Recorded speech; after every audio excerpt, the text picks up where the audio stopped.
না না শালিক দাদা, এটা আমার কাছে অনেক বড় পাওয়া। আমি তোমাকে ঈশ্বরের পরের স্থানটাই তোমাকে দিলাম। তোমাকে অনেক ধন্যবাদ।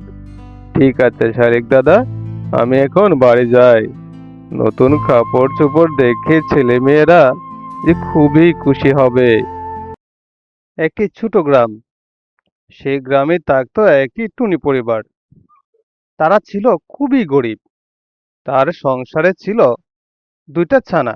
তারা খুব খাবারের কষ্ট করে। একদিন টুনি তার স্বামীকে বলছে, অগো শুনছ, 2 দিন পরেই তো ঈদ। ছেলে মেয়েদের জন্য তো নতুন কিছু লাগবে। আশেপাশে সবাই তো ছেলে মেয়েদের জন্য নতুন জামা কাপড় কিনেছে। তুমি কখন কিনবে? ছেলে মেয়েরা শুধু আমার কাছে জিজ্ঞেস করে, বাবা তাদের জন্য কখন নতুন জামা কাপড় কিনবে? ঠিক বলেছ বউ। আশেপাশে যাদের ছেলে মেয়ে আছে সবারই তো কি মার্কেট করা শেষ হয়ে গেছে। আমি যে এখন পর্যন্ত আমার ছেলে মেয়েদের জন্য কিছুই দিতে পারিনি। কি হতভাগা বাবা আমি হয়েছি। প্রতি বছরে একবার করে ঈদ আসে, আর সেই ঈদেও আমি ছেলে মেয়েদের জন্য কোনো জামা কাপড় দিতে পারছি না। এর মতো দুঃখের আর কি হতে পারে। আমি বলি কি, পাশেই তো আমাদের ঈগল মহারাজ থাকে। তুমি না হয় ঈগল মহারাজের কাছে গিয়ে কিছু টাকা যদি ধার পাও, তাহলে তো ছেলে মেয়েদের জন্য কোনো কিছু কিনে দিতে পারবে। তুমি গিয়ে দেখো না ঈগল মহারাজের কাছে। হ্যাঁ, তুমি ভালো কথা বলেছ। আমি এখনই যাচ্ছি ঈগল মহারাজের কাছে। যদি কিছু টাকা পাই, তাহলে ওই দিক থেকে ছেলেদের জন্য মার্কেট করে নিয়েই বাড়ি ফিরবো।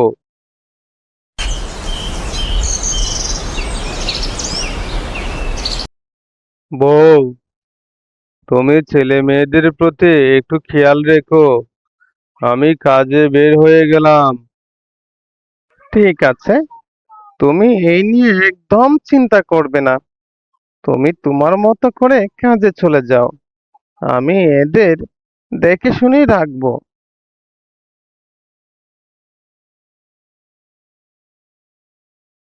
কি দুর্ভাগা বাবা আমি হয়েছি। ছেলে মেয়েদের জন্য কোনো শখ আহ্লাদ কোনো কিছুই মিটাতে পারি না। শখ আহ্লাদ মিটাবো কিভাবে? 3 বেলা তো ঠিক মতো খাবারই খেতে পারি না। আল্লাহ যে আমাদের দিকে কখন একটু মুখ তুলে তাকাবেন। টুনা ঈগল মহারাজের বাসায় কাজ করে। সে প্রতি মাসে কাজের শেষে যে টাকাটা পায় তা দিয়েই তাদের সংসার চলে। আর ঈগল মহারাজ যে খাবারটুকু তাদের খাওয়ার পরে অবশিষ্ট থাকে, সেই খাবারটুকুই টোনাকে দেয়। আর টোনা সেই খাবারটুকু নিয়েই বাসায় ফিরে তার ছেলে মেয়েদের খাওয়ায়।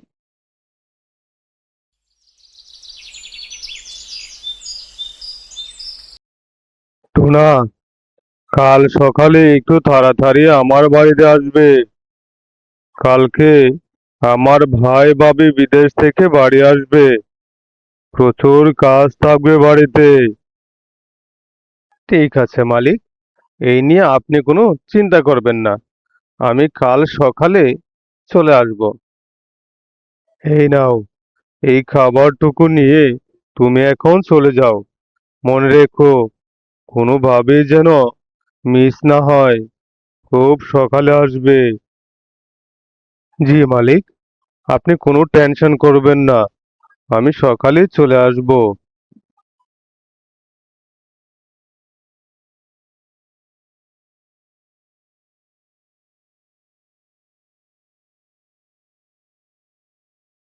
মনে হচ্ছে কে যেন কান্না করছে, কিন্তু এই গভীর জঙ্গলে এখন কোথায় থেকে কে আসবে? মনে হচ্ছে ওই ঝোপঝাড়টার পিছন থেকে কান্নার আওয়াজটা আসছে। যাই তো, গিয়ে দেখি। টোনা গিয়ে দেখতে পেল একটি শালিক পাখি পড়ে কান্না করছে। তা দেখে টোনা শালিককে জিজ্ঞেস করছে, আরে শালিক দাদা যে, তুমি এখানে ওইভাবে পড়ে আছো কেন? আর কান্নাই করছো কেন? তোমার কি কোনো কিছু হয়েছে? হ্যাঁ টোনা দাদা, আমার যে পেটে খুবই ক্ষুধা লেগেছে। ক্ষুধাতে আমি হাঁটতেই পারছি না। আজ 3 দিন হয়েছে। 3 দিন ধরে আমি কিচ্ছু খাইনি। তাই আমার ক্ষুধার যন্ত্রণা যে খুব বেড়ে যাচ্ছে। এসব তুমি কি কথা বলছো শালিক দাদা? তুমি 3 দিন ধরে কোনো কিচ্ছু খাওনি? নাও নাও, আমার কাছে কিছু খাবার আছে। এই খাবারটুকুই তুমি খেয়ে নাও। তারপর টোনা শালিককে তার হাতের খাবারটুকু দিয়ে দিল। আর শালিক এই খাবারটুকু সে মন ভরে খেয়ে নিল। আহ, আমি খুব পেট ভরে খেয়েছি। আর খাবারটাও যে খুব সুস্বাদু ছিল। টনি দাদা, তোমাকে অনেক ধন্যবাদ। তোমার এই উপকারের কথা আমি কোনোদিন বলবো না। তাহলে এখন আমি যাই। এসব কথা বলে শালিক এখান থেকে আস্তে আস্তে করে চলে যায়। আর টোনা এখানে দাঁড়িয়ে চিন্তা করতে থাকে, আমি যে আমার হাতের খাবারটুকু শালিককে দিয়ে দিলাম, এখন আমি ছেলে মেয়েদের জন্য কি নিয়ে যাব? যাক, শালিকটা 3 দিন ধরে খায়নি। আমাদের ছেলে মেয়েরা তো আর 3 দিন ধরে না খেয়ে আছে না। একদিন না হয় আমরা না খেয়ে থাকবো। পরের দিন রাজা মশাইয়ের বাড়িতে গেলে কাজ করলে খাবার তো আমরা পাবোই। যাই যাই, এটা নিয়ে মন খারাপ করা যাবে না। একজনকে আমি উপকার করতে পেরেছি, এটা আমার কাছে অনেক বড় পাওয়া।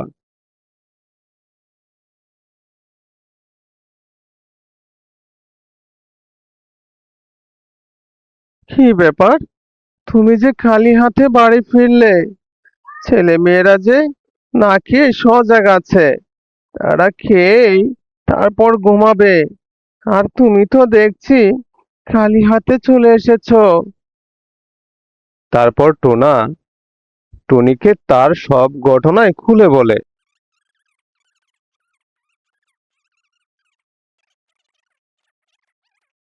এটা তুমি খুব ভালো কাজ করেছো। শালিক পাখিটা 3 দিন ধরে খায় না। আমরা তো আর 3 দিন ধরে উপোস নয়। একটা রাত না হয় আমরা কষ্ট করে কাটিয়ে দিব। এটা যে তুমি খুব খুব ভালো কাজ করেছো। একজনের বিপদে আগিয়ে যাওয়া, এটা যে মহতের কাজ। এটাতে আল্লাহ অনেক খুশি হন। ঠিক আছে টুনি, অনেক রাত হয়েছে। তুমি এখন ছেলে মেয়েদের নিয়ে ঘুমিয়ে যাও। আমি এই পাশের রুমে ঘুমাবো।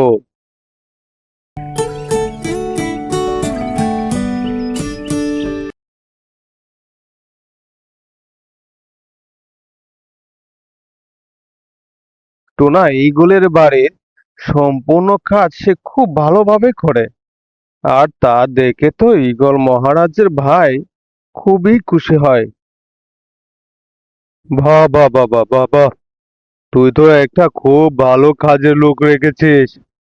সে তো দেখছি খুব মনোযোগ সহকারে বাড়ির কাজ কাম করে। দেখে তো আমি একদম মুগ্ধ হয়ে গেলাম। এই টুনা, এই নাও, এটা হচ্ছে তোমার কাজের বকশিস। তোমার কাজ দেখে আমি যে একদম মুগ্ধ হয়ে গেলাম। আরে ভাই, তুমি এসব কি করছো? এরকম ফকিরদের তুমি এত টাকা বকশিস দিচ্ছ? না না, এই টাকাগুলো তুমি ফিরিয়ে নাও। এরা তো খুবই গরিব। ওরা আমাদের বাড়ির কাজ কাম করেই তো বেঁচে আছে। তুমি যদি ওদের বেশি করে টাকা বকশিশ দাও, দেখবে পরের দিন আর কাজে আসবে না। এই ভুল আর তুমি কখনো করবে না। কোনো গরিবদের কখনো কোনো টাকা বকশিশ দিবে না। আর যদি দিতে হয় তাহলে 1 টাকার বেশি নয়। এইসব কথা শুনে টোনার মনটা খুবই ছোট হয়ে যায়। আর তখন ঈগল মহারাজকে বলছে, ঠিক কথা বলেছেন মহারাজ। আমাদের মতো গরিবরা আপনাদের বাড়ির কাজ কাম করেই তো বেঁচে আছে। এটা তো আপনাদের দোয়ায়। টোনা, আমাদের খাবার পরে অবশিষ্ট যে খাবারটুকু আছে, ওই খাবারটুকু টেবিলের উপরে রাখা আছে। ওই খাবারটা নিয়ে তুমি এখন চলে যাও।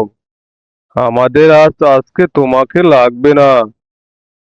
টোনা চোখের পানি ফেলতে ফেলতে সেই খাবারটুকু নিয়েই চলে যায়। টোনা চোখের পানি ফেলতে ফেলতে সে একটি গহীন জঙ্গলের ভিতর দিয়ে হাঁটছিল। আর তখনই সেই শালিক পাখিটা টোনার সামনে পড়ল। টোনা ভাই, তুমি এভাবে কান্না করছো কেন? তোমার কিছু হয়েছে মনে হয়। হ্যাঁ শালিক দাদা, আমার মনে যে খুবই কষ্ট। আমি যে এক হতবাবা বাবা। আমার ছেলে মেয়েদের কোনো শখ আহ্লাদ মিটাতে পারি না। দুদিন পরে ঈদ। রাজা মহাশয়ের কাছে গিয়েছিলাম কিছু টাকা ধার নিতে, কিন্তু রাজা মহাশয় ধুর করে তাড়িয়ে দিল। তার ফকির টকির বলে খুবই অপমান করেছে। তা দেখে তো টোনা, ও আচ্ছা, তোমার কথা আমি সবই বুঝতে পেরেছি। তুমি এখন কান্না থামাও। আমি তোমার ছেলে মেয়েদের জন্য নতুন পোশাকের ব্যবস্থা করে দিচ্ছি।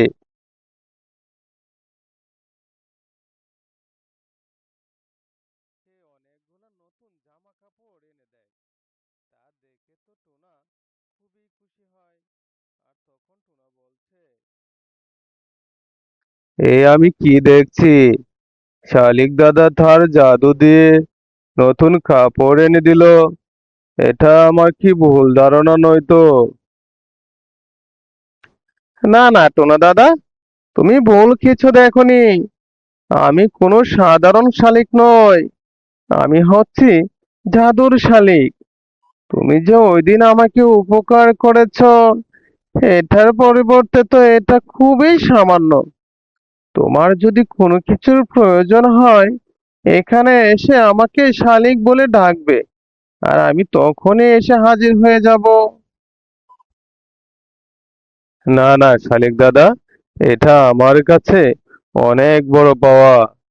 আমি তোমাকে ঈশ্বরের পরের স্থানটাই তোমাকে দিলাম। তোমাকে অনেক ধন্যবাদ। ঠিক আছে শালিক দাদা, আমি এখন বাড়ি যাই। নতুন কাপড় চোপড় দেখে ছেলে মেয়েরা যে খুবই খুশি হবে। তারপর টোনা নতুন কাপড় নিয়ে বাড়ি যায়। নতুন কাপড় দেখে তার ছেলে মেয়েরা খুশিতে আত্মহারা হয়ে যায়। আর তা দেখে টোনা ও টুনিও খুবই খুশি হয়।